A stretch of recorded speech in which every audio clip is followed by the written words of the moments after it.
좀 나눠보고 싶습니다. 우리 성가대 칸타타 준비 잘 돼가고 있죠? 성가 대장님 어디 계셔요? 안 보여요 얼굴이. 예, 대장님 잘 준비되고 있죠? 오늘 찬양 하시는 거 보니까 제가 은혜가 참 많이 돼서 아마 칸타타를 너무너무 잘하실 수 있을 거라 더 기대가 많이 됩니다. 우리가 작년에 칸타타를 하지 못했고, 그죠? 올해는 저희가 이제 진행을 합니다만, 찬양이 우리가 예배 가운데 하나님께 신앙을 고백하는 매우 효과적이고 그리고 너무나 귀한 하나님을 찬양하는 그 일이 사역이라 저는 생각합니다. 그래서 그 일을 감당하는 우리 성가대, 그걸 함께 또 은혜를 끼치는 성가대가 되어졌으면 좋겠습니다. 그래서 봉사, 사역 신청서 한 분도 빠짐없이 이탈자 없이 강제로 쓰시는 거예요. 아셨죠? 자원하는 마음으로 여러분들 쓰시고 오늘 꼭 제출하시고 이렇게 하셨으면 좋겠습니다. 오늘 모든 우리 성도님들 다 사역을 하나씩은 최소한 감당하실 텐데, 사실 우리 교회는 1인 1사역을 다 합니다. 최소한 식사당번을 또 하시니까 최소한 저는 다 하신다고 생각해요. 그 외로 추가로 또 이렇게 봉사와 헌신을 하시는 우리 성도님들이 꼭 하나씩 다 이렇게 기입하시고, 그래서 서명하시면서 하나님의 일을 최고의 선택이고 그리고 최선의 노력으로 제가 감당하겠습니다라는 마음으로 여러분들이 꼭 그 일을 함께 하실 수 있었으면 좋겠습니다. 겨울이 왔나요? 아직 안 왔나요? 오고 있다고 생각합니다. 가끔씩 보면은 추운 시간도 있습니다만 아직 그래도 가을이죠. 우리가 겨울이 오기 전에 우리는 항상 준비를 합니다. 무엇을 준비하냐? 월동 준비를 합니다. 그래서 우리 교회 연례 행사처럼 그 이제 막 동파 막 이런 것들 이제 막기 위해서 우리가 참 우리 김학근 장로님 정말 애쓰면서 많이 항상 살피시고, 남신도들 전체적으로 다들 많이 이렇게 살피시고 이렇게 하시는데, 겨울이 오기 전에 항상 우리는 몇 가지들을 이렇게 준비해야 합니다. 월동 준비도 그 중에 하나일 수 있겠다 싶죠. 우리 인생에 있어서의 겨울도 있습니다. 그 겨울은 인생에 있어서의 겨울이라 함은 끝자락, 인생의 끝자락이 될 수도 있겠고, 그리고 가장 힘들고 어려운 시기를 또 겨울이라 볼 수도 있을 것 같습니다. 인생의 마지막 겨울이든 한 해의 끝자락으로서의 겨울이든, 겨울은 오늘 우리에게 이 겨울이라고 하는 이 메타포를 통해서, 이 상징을 통해서 우리에게 참 많은 것을 사실 이야기해 주고 있습니다. 특별히 처음 우리가 함께 좀 이야기 나누고 싶은 지점은, 겨울이라는 걸 먼저 좀 생각해 보면 떠남에 대해서 이야기를 해주고 있는 것 같아요. 오늘 10절 말씀 한번 보실까요? 10절 하나님 말씀 4장 10절을 함께 보고 싶습니다. 읽겠습니다. 시작. 데마는 이 세상을 사랑하여 나를 버리고 데살로니가로 갔고, 갈라디아로, 디도는 달마디아로 갔고. 10절, 물론 이제 이 디모데 후서를 썼던 바울의 상황을 먼저 좀 이해할 필요가 있는데요, 바울은 하나님의 선교 사역을 참 감당을 열심히 했습니다. 이 시점이 언제냐면, 이 디모데 후서를 쓰는 이 시점이 언제냐면 로마 감옥에 있어서 지금 어떻게 보면 정말 어렵고 힘든 삶의 마지막 여정이다라고 여겨질 정도로 힘든 아주 극한의 상황에 놓여져 있는 시기가 이 시기였습니다. 그러면서 쭉 이야기를 하는 가운데 10절에 이야기하죠. 데마는 이 세상을 사랑해서 나를 버리고 데살로니가로 갔고, 그레스게 갈라디아로 갔고, 디도 달마디아로 갔다. 다 떠났다. 지금 이 겨울을 맞이하고 있는 이 순간, 그리고 나의 이 참 힘들고 어려운 이 순간, 내 주변에 사람이 있다 없다? 없다. 그래서 겨울은 떠남의 시간일 수 있겠다 싶어요. 그래서 바울의 겨울은 쓸쓸했습니다. 16절에 보면 한 구절이 더 나오는데 뭐라고 얘기했냐면, 나와 함께한 자가 하나도 없고 다 나를 버렸다라고 성경은 또 이야기해 주고 있죠. 우리가 겨울의 시간을 보내시면서 여러분들이 점검하시고, 또는 겨울의 시간을 준비하면서 점검하셔야 되는 게 하나 있는데 뭐냐면, 내 주위에 누가 있는가입니다. 또는 나는 누군가에게 있어서 정말 그 옆에서 힘과 용기를 주고 있는 사람인가를 점검해 보셨으면 좋겠어요. 겨울의 시간을 통해서 누가 진짜 남을 사람인가가 드러나죠. 봄, 여름, 가을까지는, 풍성한 가을의 이 시기까지는 참 많은 것들이 우리에게 주어집니다. 그래서 많은 사람들도 있겠다 싶어요. 교회에서 이전에 많은 것들을 함께 누리며 살아갔었던 사람들이 있었습니다. 그런데 어느 순간 내가 힘들어지고 내 삶이 참 궁핍해지고 어렵고, 그러니까 교회에 있는 사람이나 밖에 있는 사람들이나 그리스도인이나 그리스도인 아닌 사람들이나 모두 다 나를 떠나버리는 것 같아 라고 하는 마음들이 작동되어지는 시간이 또 우리의 그 시간이기도 합니다. 성공할 때, 건강할 때, 내가 돈 많이 있을 때, 힘이 있을 때 모두가 나에게 와서 고개 숙여 인사하고 모두가 와서 나에게 굽신거리며, 아니 그렇게까지는 하지 않더라도 늘 내 눈치를 보고 나를 살폈었던 사람들이었는데, 그런데 이제는 그렇지 않은가 보다 싶어서 마음이 헛헛해지는 경우가 참 우리들에게 많이 있습니다. 그래서 그런 떠남에 지금 내 주위에 있는 사람들이 많이 없고 힘들다라고 여겨지는 그 시간이 되어졌을 때 여러분들이 한번 이 말씀을 한번 잘 생각해 보셨으면 좋겠어요. 무엇을 생각해 봐야 되느냐? 여러분들이 그런 우리의 어떤 지금 내 형편과 사정이 어려워서 사람들이 다 떠난 것인가? 꼭 그렇지만은 않을 수 있겠다 싶어요. 무엇이냐면 오늘 성경 말씀을 자세히 보세요. 떠남이 똑같은 떠남이 아니었습니다. 10절 말씀을 자세히 보십시오. 대만은 이 세상을 향해서 떠난 자라고 성경은 분명하게 얘기하죠. 대마의 떠남의 목적은 세상 사랑에서 세상으로 나아가겠습니다 라고 떠난 거예요. 그러나 오늘 여기 나오는 그레스게 디도는 그냥 갔다라고만 얘기합니다. 그래서 성경학자들은 실제로 이걸 좀 분리해서 봐야 된다라고 얘기를 해요. 무슨 말이냐? 우리 삶에 있어서 실제로 그렇죠. 우리 삶에 있어서 많은 사람들이 내 주위에 있었지만 지금 다 떠난 것 같은 상황이 다 내가 힘없고 돈 없고 내 형편이 어려워져서 내가 지금 겨울을 맞이하고 있는 상황이어서 이 사람들이 다 떠났는가? 꼭 그것만은 아니라는 거예요. 실제로 교회를 예를 들어볼까요? 교회는 많은 사람들이 모이기도 하고 많은 사람들이 떠나기도 합니다. 그래서 교회를 떠나시는 경우에 최소한 목사는 붙들고 권면하고 이야기하죠. 혹시 어떤 이유와 목적이 있어서 교회를 조금 옮기시게 되는 걸까요? 묻기도 합니다. 사실은 그 묻기 전에 성도가 목사와 또는 구역장이 됐든 누구에게 와서 사정이 이렇게 돼서 교회를 떠나게 될 것 같습니다라고 보통은 말하죠. 그렇게 되어질 때 그렇군요, 사정을 듣고 이야기하고 함께 기도하게 되어집니다. 대부분 성도들이 교회를 떠나는 데 있어서 많은 이유들이 있습니다. 그런데 그 이유 중에 가장 큰 이유가 표면적인 가장 큰 이유는 그냥 보여지는 가장 큰 이유는 목사님, 제가 이 교회에서 은혜가 되지 않습니다 라고 하는 이유예요. 목사님, 제가 누구라고 어떻게 다 똑부러지게 얘기는 못하겠습니다만 교회에 받은 상처가 너무 큽니다. 목사님, 교회에서 여러 가지 많은 아픔이 있습니다. 그래서 교회를 좀 떠나야 될 것 같습니다. 다른 교회를 출석을 하고 싶습니다. 그러면 여러 가지 많은 이유와 그런 많은 이야기들을 또 듣고 또 함께 기도하죠. 그런데 그런 성도들도 참 많이 있지만 또 다른 성도는 어떤 경우가 있냐면 교회를 이동하고 교회를 옮기는 데 있어서의 또 다른 성도의 어떤 한 측면은 오늘 저는 여기서 말하는 디도일 것이다 라고 보는데, 이 디도와 같은 사람은 어떤 사람이냐면 사명 때문에 교회를 옮기는 사람이에요. 내가 이 교회에 속해서 교회의 일원으로서 훈련받고 그리고 사역하고 함께 하나님의 일을 해나가는 그 사명을 잘 감당하고 싶은 교회를 찾았습니다. 그래서 교회를 떠나는 케이스가 있어요.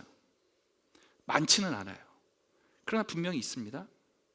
저는 오늘 여러분들에게 한 가지 꼭 이야기를 드리고 싶어요. 첫 번째, 교회를 선택하시고 교회를 옮기시는 가장 큰 이유가 여러분 내가 하나님께 은혜 받고 싶어요 라고 하는 것이 1번이 아니었으면 좋겠어요.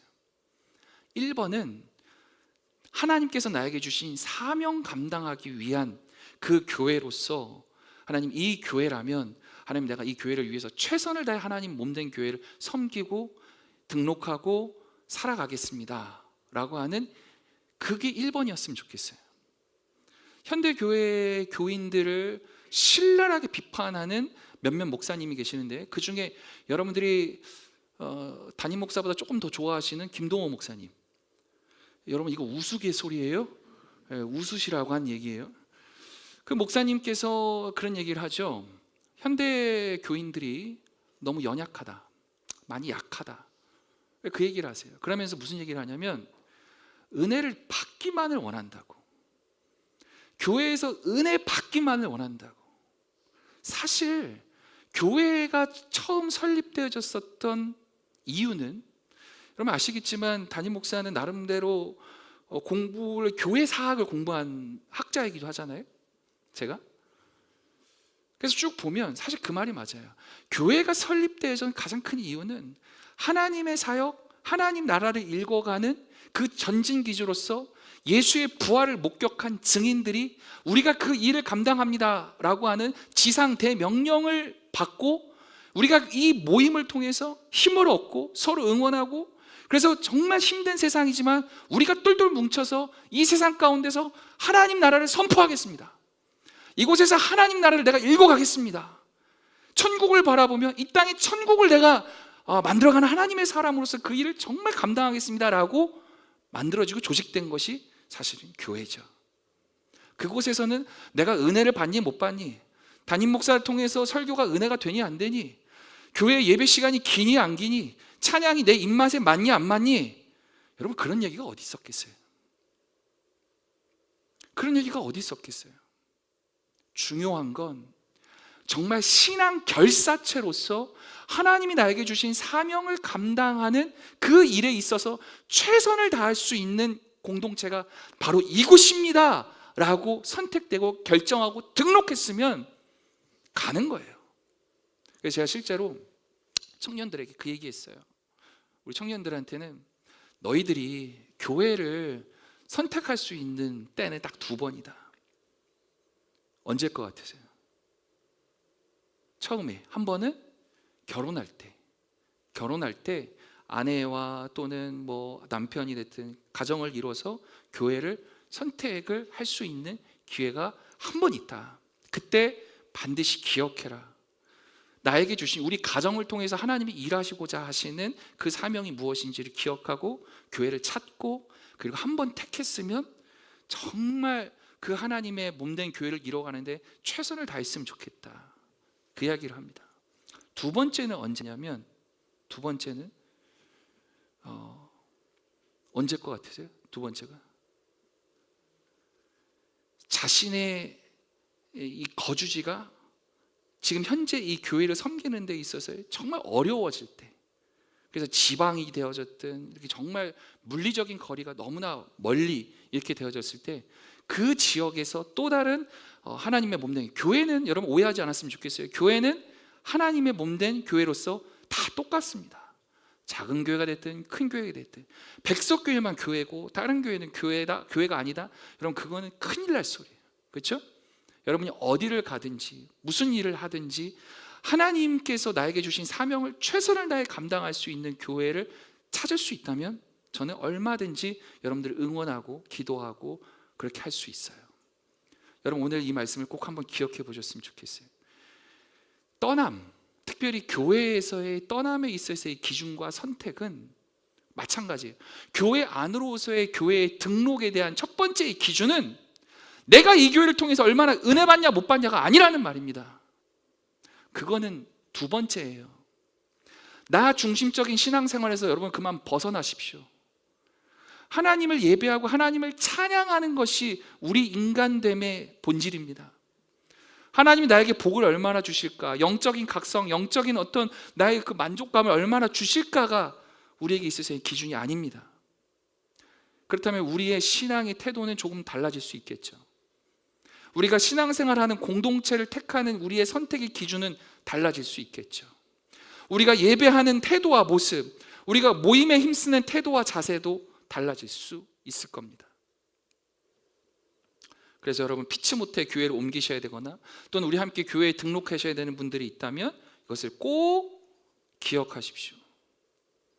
내가 지금 떠나는 이유가 혹시 내 안에 갈등이 있어서인지, 또는 상처가 있어서인지, 아니면 섭섭마귀가 나를 꼬셨던지, 교회가 내 뜻대로 움직이지 않아서 내가 화딱지가 난다든지, 이 모든 것들은 결국 다 자기 중심적인 생각으로 교회를 선택하는 결과밖에 되지 않습니다. 가장 중요한 것은 나의 선교적 사명, 하나님께서 나에게 주신 그 선교적 사명을 이루어가는 데 있어서 이 교회에서 훈련 잘 받을 수 있겠다, 훈련받은 내가 이 교회에서 선교적 사명을 내가 잘 이뤄갈 수 있도록 가는데 하나님께서 도우실 수 있고 나도 함께 할 수 있겠다라고 하는 확신이 들 때, 바로 그 교회의 일원이 되고 싶다라는 바로 그런 마음으로 여러분들이 교회를 등록하셔야 되고, 교회를 찾으셔야 되고, 등록된 교인 성도라면 바로 그 일에 최선을 다해 힘써야 될 줄 믿습니다. 교회의 떠남 말고 우리 자신의 내면의 떠남도 한번 생각해 보셨으면 좋겠습니다. 여러분에게 있다가 사라져 버리는 것이 혹시 있을까요? 한 가지 있죠. 제일 먼저 떠오르는 거, 여러분들에게 항상 있다가 사라져 버리는 거. 매달 보통 5일인가요? 매달 15일인가요? 회사마다 조금씩 다를 것 같기도 하고, 정말 신기루같이 사라져 버리는 것, 뭐예요? 돈입니다. 여러분, 통장에 그냥 사이버머니 들어왔다가 사이버머니 사라져, 한 번도 본 적도 없고 만져본 적도 없고 실체가 있는지 없는지도 모르는 그것, 돈일 수 있겠다 싶습니다. 또 하나 있습니다. 여러분의 삶의 자리 가운데 있다가 사라져 버린 것, 그것. 저는 여러분들에게 열정이라고 말하고 싶습니다.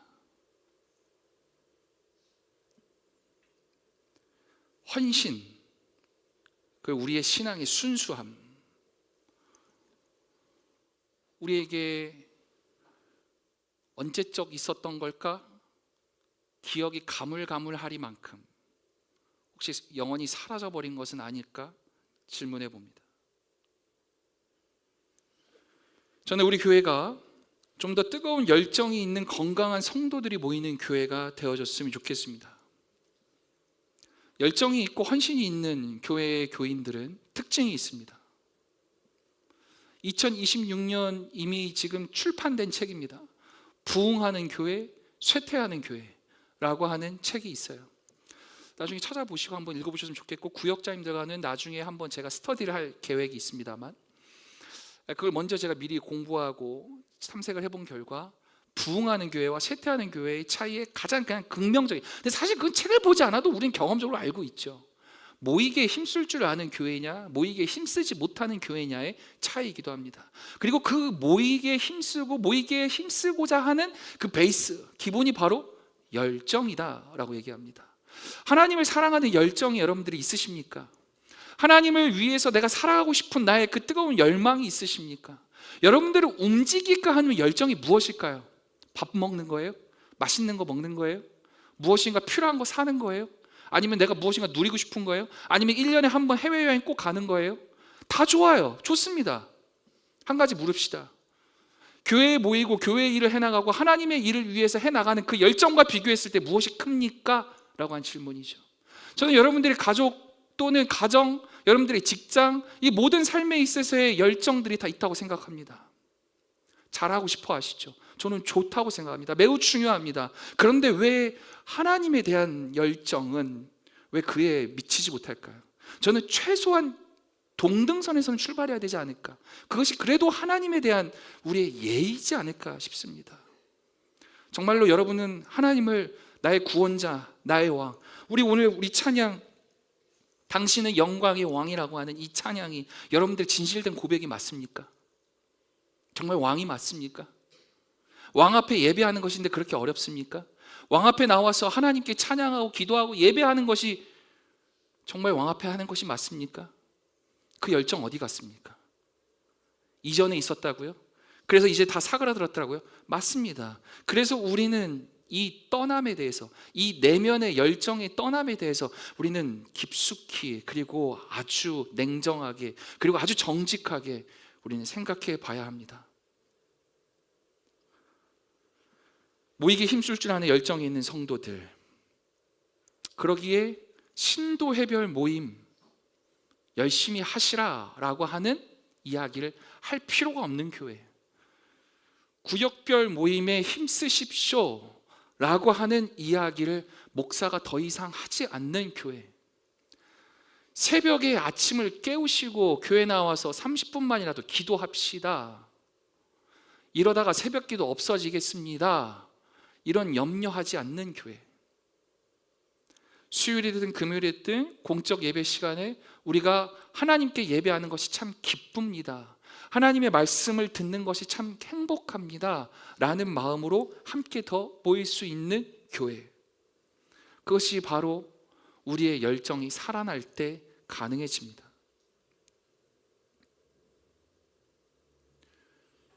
죄송합니다. 다니엘 기도 얘기 안 하려고 했는데 원고에 있어서 한 번만 더 얘기할게요. 5일 남았어요. 지금까지 여러분 며칠 나오셨습니까? 목사님, 저 집에서 잘 참여하고 있거든요. 오케이, 제가 그거 인정합니다. 다 그러실 거라 충분히 믿습니다. 하나 묻겠습니다. 집에서 예배하시는, 다니엘 기도에 참여하시는 그 시간, 교회에서 하는 것처럼 똑같이 일어나서 찬양하시고 박수치고 찬양하시고, 그리고 하나님께 똑같이 말씀 듣는 것처럼 그렇게 복장 똑바로 갖춰 입고 하고 계십니까? 말씀 끝나고 기도하는 시간 충분히 갖고 계십니까?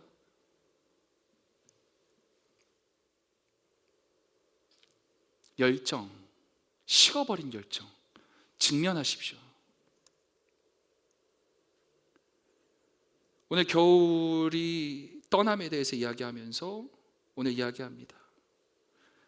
당신의 아내는, 우리의 아내는, 내 아내는, 이 겨울이라고 하는 것은 모든 것이 떠나는 계절의 시기인데 내 아내는 정말 이 열정마저 다 떠나지는 않았습니까? 라고 하는 것을 오늘 묻고 있습니다.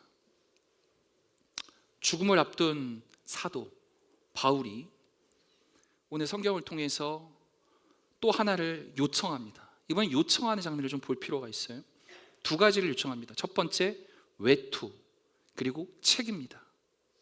그런데 이 외투는 사도 바울이 아무리 영적인 사람이라 하였지만 그도 육신의 옷을 입고 있는 사람이기 때문에 춥고 힘들었던 거예요. 그래서 지금 편지를 통해서 디모데에게, 야, 나 너무 춥고 힘들다, 외투 좀 꼭 가져다 다오 라고 요청하는 거예요. 제가 이 말씀을 빌어서 얘기해 볼게요. 이 사도 바울의 말을 인용해서 빌어서 얘기해 볼게요. 사랑하는 성도 여러분, 여러분들의 열정을 다시금 깨우시길 축복합니다. 아니, 부탁드립니다. 사도 바울 사람이 없었어요. 목회가 외롭다라고 느껴지는 때가 언제냐면 혼자 떠들고 있다라고 느껴질 때입니다. 목회가 참 고되다라고 느껴질 때가 언제냐면 변하지 않는구나라는 것을 느낄 때입니다. 바울은 디모데에게 얘기합니다. 나 너무 춥고 힘들다. 도와줘. 꼭 와줘. 내 옆에 있어줘. 내가 너무 춥지 않도록, 내가 너무 외롭지 않도록 찾아와주고 내 외투를 나에게 입혀줘 라고 얘기합니다. 저는 여러분보다 대단하지 않습니다. 그래서 여러분들에게 부탁드리고 요청드리는 거예요. 여러분들이 신앙생활 해 나가시는 삶의 자리 가운데서 저는 여러분과 같이 하고 싶습니다. 지난주에 우리가 99년에 교회 생일 파티를 했죠. 그리고 내년에는 100주년이 됩니다. 1년의 시간을 우리가 다시금 기다리고 100주년을 기다리는 시간이 올 텐데 이 시간을 그냥 가면 똑같아질 수밖에 없어요. 변하지 않습니다. 한 가지만이라도 여러분 포기할 것은 포기하셔야 되고 한 가지만이라도 여러분들의 신앙의 열정을 불러일으키면서 우선순위를 택해서 치울 건 치우셔야 돼요. 그게 바로 헌신이고 그게 열정의 타오름입니다. 사도 바울이 그 육체적 필요를 얘기하면서 내가 지금 너무 힘들고 어려워서 나에게 외투를 갖다 달라고 얘기하면서 또 하나 요청했던 게 양피지책을 요구합니다. 나에게 양피지책도 갖다 줘 라고 얘기합니다. 성경학자들은 이 양피지책이 아마도 성경일 것이다 라고 이야기합니다. 여러분, 겨울은, 이 겨울의 시기, 우리에게 참 힘들고 어려운 시기, 어떻게 보면 인생의 마지막의 시기일 수도 있고, 우리 교회로 치자면 정말 절대절명, 이 변화의 혁신과 변화의 이 기로에 서 있는 시기, 전 그것이 겨울일 수도 있겠다 싶어요. 왜? 겨울의 시간을 통과해야지만 새싹이 돋는 봄을 맞이할 수 있으니까요. 힘들죠?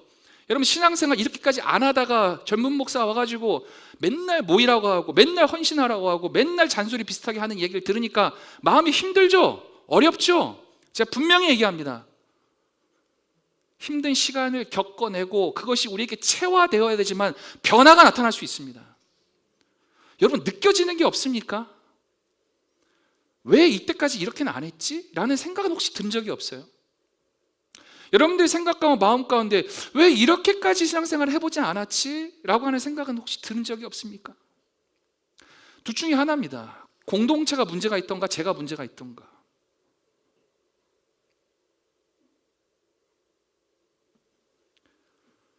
목사님 설교가 너무 무겁습니다. 예, 오늘 작정하고 마음 먹고 무거운 얘기 하려고 왔습니다. 왜요? 겨울이 오기 전에 우리는 준비해야 하니까요. 여러분들의 삶이 평탄하십니까? 여러분들의 삶이 너무나 막 만족스럽고 너무나 따사하고 너무나 막 즐거운 삶의 여정만 보내시고 계십니까? 감히 제가 보기에 여러분들의 삶이 너무 힘듭니다. 경제적 궁핍, 그거는 괜찮다고 저는 생각을 합니다만, 그거는 이겨나갈 수 있는 여지가 충분히 있습니다만, 저는 여러분들의 요즘의 영적 상태를 봤을 때 상당히 우려스럽습니다. 교회 안에 많은 이야기들이 있는 거 여러분 잘 모르시겠지만 저는 어떤 경로를 통해서든 다 들어와요. 다. 교회의 영적 신호가, 태도가 조금 힘들다라고 느껴지는 케이스가 뭔지 아십니까? 첫 번째, 기도의 자리에 힘쓰지 않는다. 두 번째, 우리들의 용어와 우리들의 말이 긍정이 아니고 부정이 많아지기 시작한다. 세 번째, 교회 안에 성도들 간의 갈등과 불평과 어려움들이 보이기 시작한다. 교회가 쇠퇴하고 교회가 어려워지는 현상의 전조 증상들입니다. 모든 것들이 다 저에게 다 들어오고 그렇다는 얘기는 아니에요. 그러나 저는 영적인 민감함을 가진 목사로서, 목사들은 대부분 그렇잖아요. 영적인 민감함을 가지고 있잖아요. 성도들의 얼굴이나 표정과 뉘앙스만 봐도 지금 이 성도가 어떤 영적 상태에 있는지를 대략적으로 알 수 있잖아요. 여러분, 이 겨울의 시기예요. 정말 여러분들 어려운 시기예요. 기도하셔야 됩니다. 여러분, 정말 기도로 이겨나가셔야 됩니다. 그냥 이 시간에 어영부영, 그냥 억지로 그냥 이 시간을 또 지내버리면 또 다른 위기가 찾았을 때 또 무릎 꿇을 수밖에 없고 또 무너질 수밖에 없어요. 그런데 이 시기를 혹독하지만 힘들지만 이 월동 준비를 잘해서 이겨내면 우리는 깨닫는 거예요. 아는 거예요. 아, 이렇게 위기를 극복했고 이렇게 우리가 성장하는 거는가를 여러분들이 느끼시고 알 수 있습니다.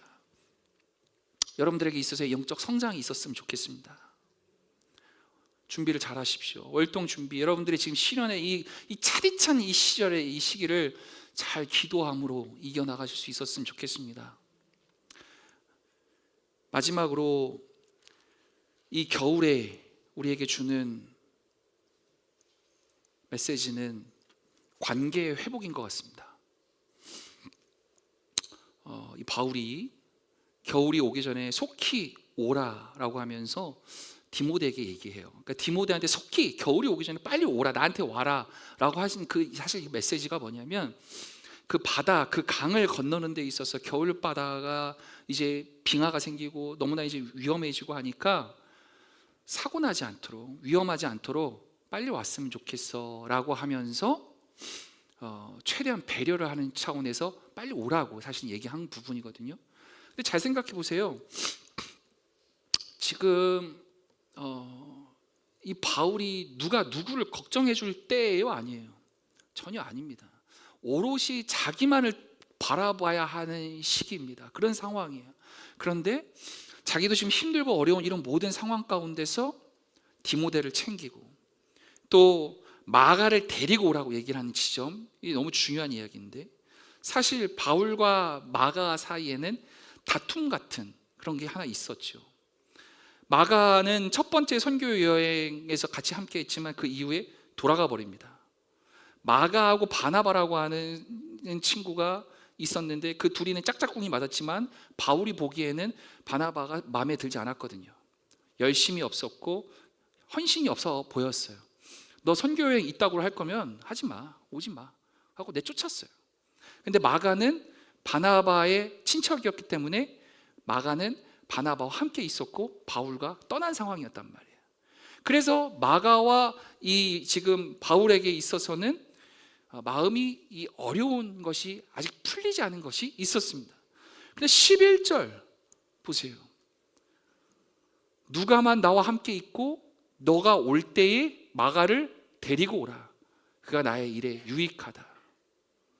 그러니까 야, 나 곧 있으면 죽을 것 같고 곧 있으면 하나님 부르심 받을 것 같은 상황인데 이 마지막 시기를 다 풀어야 될 것 같아 라고 하면서 마가 데리고 와줘 라고 얘기하는 거예요.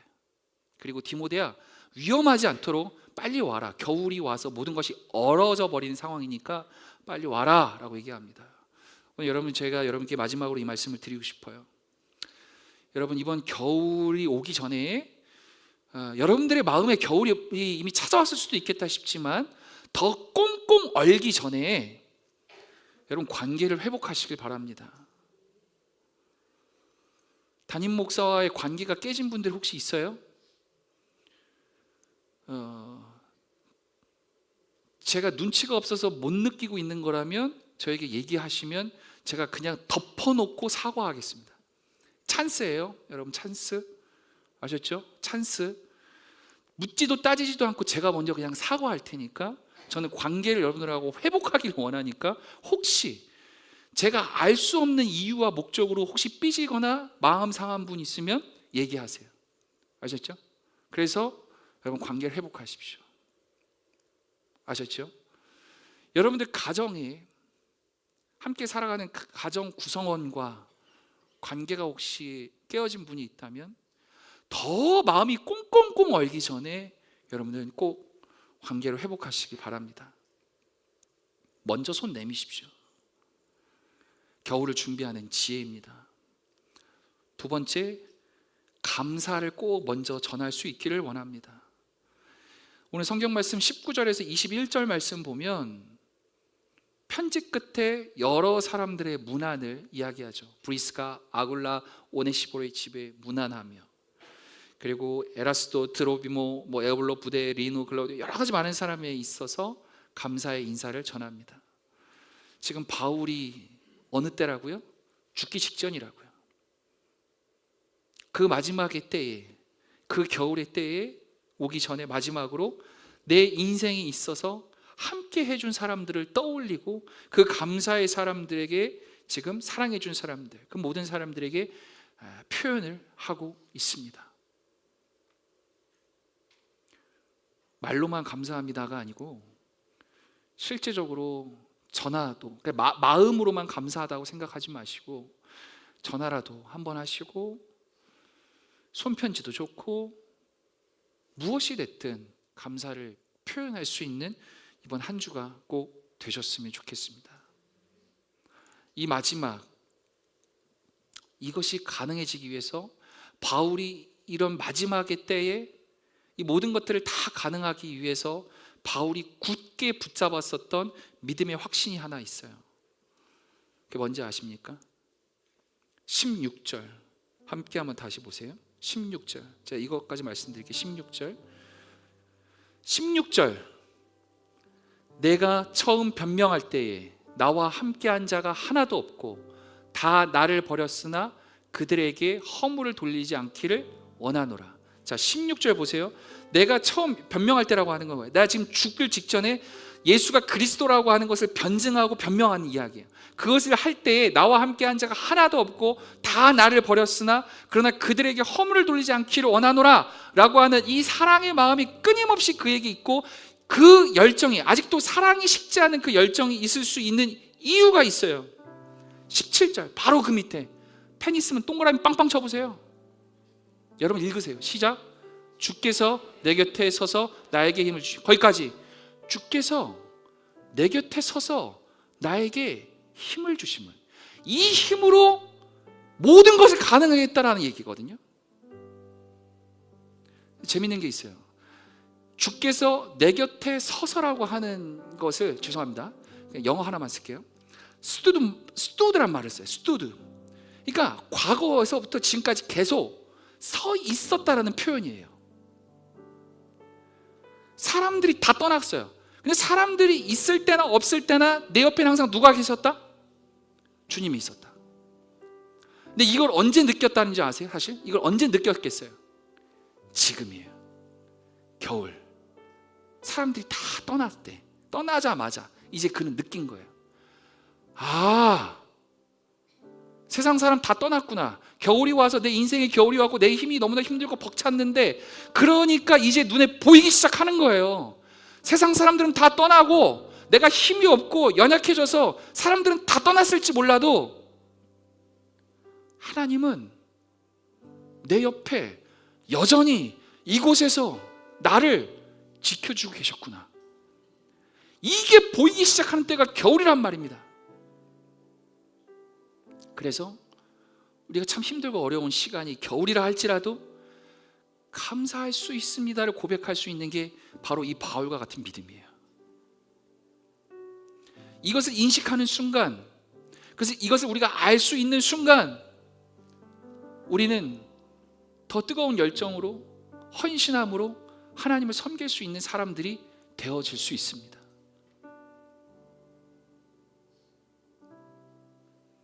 목사도 사람인지라 한 1년 동안 담임 목사라고 하는 직분으로 저의 역할을 감당하면서 오는데, 1월부터 11월, 12월까지 쭉 오면서 계속해서 강조하는 게 있었고, 계속해서 말씀드리는 게 있었고, 계속해서 우리 이렇게 해야 됩니다라는 방향성을 제시한 것들이 몇 가지 있었습니다. 우리 구역장들은 다 아셔야죠. 모이기에 힘쓰자, 기도하는데 최선을 다하자, 예배의 자리 더 지켜나가자. 제가 지금까지 말씀드리고 강조한 것이 어려운 겁니까? 당연한 거 아닐까요? 성도가 교회 모이는 게 어려운 일입니까? 성도가 기도하자고 하는 게 어려운 일입니까? 그런데 지극히 당연한 것을 당연하게 말하지 못하는 상황들이 목사에게 부담이 되어지기 시작한다면 문제가 있는 거겠죠. 목사님 설교가 무거워요. 목사님 설교로 인해서 제 마음에 부담이 너무 커요. 여러분, 이건 문제가 있는 거 아닐까요? 우리의 마음이 얼기 시작했다는 겁니다. 여러분들이 마음 가운데 사탄 마귀가 찾아와서 자꾸 얼리기 시작했다는 거예요. 여러분들이 뜨거운 열정과 열심 위에 뜨거움이 있어야 되는데, 그것이 점점 사그라들고 점점 식어져가고 이제는 겨울이 점점 좀 와가면서 꽁꽁꽁 얼어져가는 상황이 펼쳐지기 시작했다는 겁니다. 솔직히 말씀드리면 우리 아내가 저한테 얘기했어요. 여보, 이번 주는 좀 설교 좀 쉽게 해. 그래서 그래? 좀 몇 주 좀 무거웠지? 그래, 그래야겠다 해서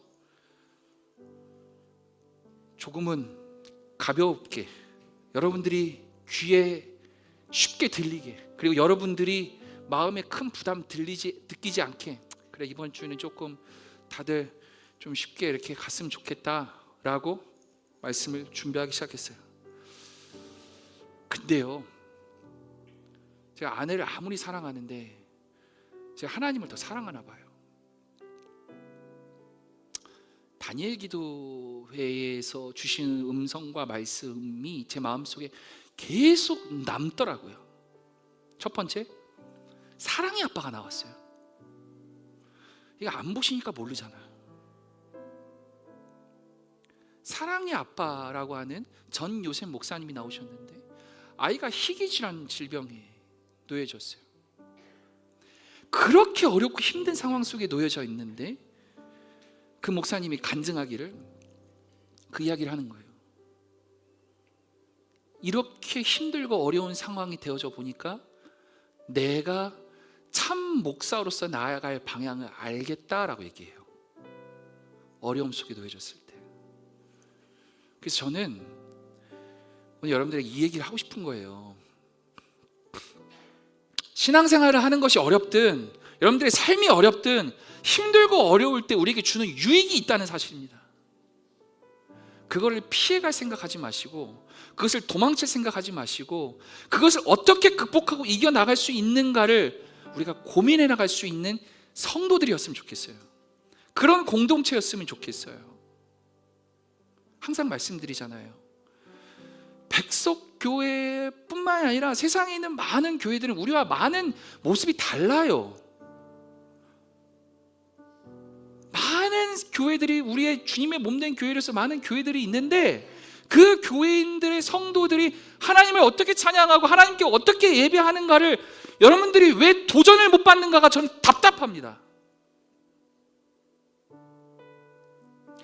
그러면 이제 목사가 거기에 대해서 얘기하는 거예요. 여러분들의 마음 가운데 열정이 좀 다시 살아나서 정말 하나님의 크신 은혜로 말미암아 여러분들이 정말 잘 서 나갈 수 있었으면 좋겠는데, 그런데 보면 주께서 항상 내 곁에 서 계심을 바라보지 못하고 내 곁에 있는 사라지는 돈들과 내 곁에 있는 떠나감에 있는 사람들, 내 곁에 있는 여러 가지 많은 조건들만 눈에 보이는 거예요.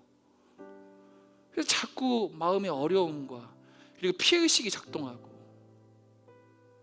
그러면 공동체 안에서 갈등이 생기시고, 여러분 이걸 꼭 기억하셨으면 좋겠어요. 부정의 힘은 굉장히 강해요. 여러분 이걸 아셔야 됩니다. 부정의 전파력은 굉장히 강해요. 그런데 긍정의 힘은요 굉장히 오래 걸리고 더디 걸리고 힘들어요. 알죠? 우리 말 한마디, 이게 부정적인 말과 이런 것들을 한두 마디 하면 이런 것들은 삽시간에 퍼져버려요. 그리고 삽시간에 그 분위기를 잠식시켜버립니다. 그런데 공동체 안에서 우리가 의지적으로 좋은 말, 축복하고 이렇게 해나가는 긍정적인 이런 단어들과 이런 것을 써나가서 교체하고 바꿔나가는 것은 매우 더뎌요. 매우 어려워요. 매우 힘들어요. 여러분들 잘하시거든요. 너무 잘하시고 계시고 그러세요. 그런데 여러분들의 삶이 고단하고 힘들어서 그러는 건지 모르겠지만 이 부정의 용어들과 생각들과 이런 것들이 곰팡이 퍼져나가듯이 포자가 듬벙 있으면 그 포자들이 삽시간에 퍼져나가는 것처럼 군데 있습니다. 여러분 그거 도려내야 돼요. 여러분 그거 도려내야 돼요. 누군가가 그런 얘기할 때 집사님 그러지 마. 집사님 나는 그렇게 생각하지 않아. 도려내셔야 돼요. 옆에서 누군가가 교회를 비방하거나 또는 어떤 다른 이야기를 할 때 집사님 내 생각은 조금 달라. 하나님의 은혜는 그게 아닌 것 같아. 하나님이 그 말씀보다는 별로 좋아하진 않으실 것 같아. 정죄하라는 얘기가 아니에요. 매우 친절하고 온유한 태도로 말씀 전해 주십시오. 저는 잘 못해요. 제가 안 할게요. 여러분들이 하십시오. 바로 여러분 그렇게 겨울이 오기 전에, 아니 지금 겨울이 이미 왔다면 지금 이 순간 하나님과의 관계를 회복하시고 그 열정을 불러일으키시고 사람들과의 관계 회복하시고 화해하시고 우리의 용어와 입술이 감사로 나아갈 수 있기를 주님의 이름으로 축복합니다. 22절 마지막 한 구절만 볼게요. 22절 말씀입니다. 제가 읽어드릴게요. 22절. 나는 주께서, 같이 읽습니다. 나는 주께서 내 심령에 함께 계시기를 바라노니 은혜가 너희와 함께 있을지어다. 오늘 제가 여러분들에게 드리고 싶은 마지막 메시지의 핵심이에요. 여러분들 심령에 주님께서 함께 계시기를 원합니다. 하나님께서 우리에게 부어주시는 그 놀라운 은혜가 우리와 함께 있을지어다. 이 말씀을 붙들고 여러분들의 삶이 실제적으로 결단되고 바뀌어서 나갈 수 있는, 겨울이 오기 전에, 더 추워지기 전에, 우리의 마음이 더 추워지기 전에, 꽁꽁 얼기 전에 그렇게 나갈 수 있는 우리들이 되었으면 좋겠습니다. 그렇게 하기 위해서 여러분 결단 하나 하셔야 돼요. 주 안에 있는 나에게 라고 하는 찬양을 여러분들 우리 짧게 한 절만 부르고 기도하는 시간을 갖도록 하겠습니다. 주 안에 있는 나에게.